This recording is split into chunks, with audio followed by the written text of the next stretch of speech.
I've been waiting for an allotment for such a long time, like so many people, and then eventually I got a message back to say that they had a space for me at my local allotment, and I was so excited. And the greenhouse, when I took it over, was a little bit broken and there was panes of glass missing and it hadn't been used for quite a long time. So project on, I thought. So off I went and sealed it all up, and I actually texted Kim, the chair of the allotment. I've been out there, I've worked hard all day, and I've sealed up the greenhouse. And then a few minutes later I had to text her back and say, I've unsealed the greenhouse because I found something that I didn't expect.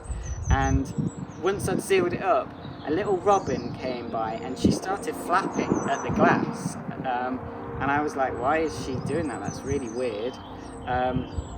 She kept kind of tapping into the glass, and I thought there's something not quite right here.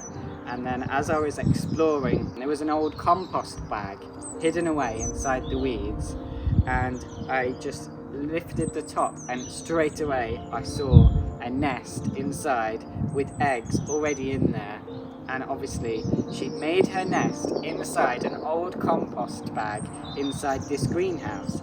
So I immediately unsealed a couple of the panes of glass again so that she could come in and out, and I just hoped that I hadn't disturbed her too much that she wouldn't come back, because I was really worried that I'd disturbed her and her nest and she wouldn't want to come back. But actually the opposite, she has become my best friend at the allotment. She doesn't mind sharing it with me.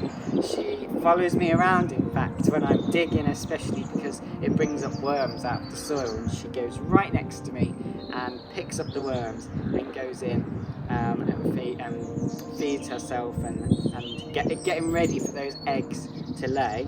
And then the other day it happened, and I went up to the allotment and I opened the greenhouse and I heard this little chirping from inside the compost bag, and there it was. She's hatched, the eggs have hatched, and there are little babies, and now she is super busy in and out feeding them. So she is never far away. She's in and out through the window all day. I absolutely love it. She doesn't mind sharing it with me at all. I've tried to be fairly quiet, but actually when I'm pottering around in the greenhouse, she comes right next to me and watches what I'm doing. She's really happy to be sharing it with me because she knows I'm just going to leave her and her babies, and I can't wait to see them grow up and fledge the greenhouse, and hopefully they'll stay around the allotment site and keep us company for years to come.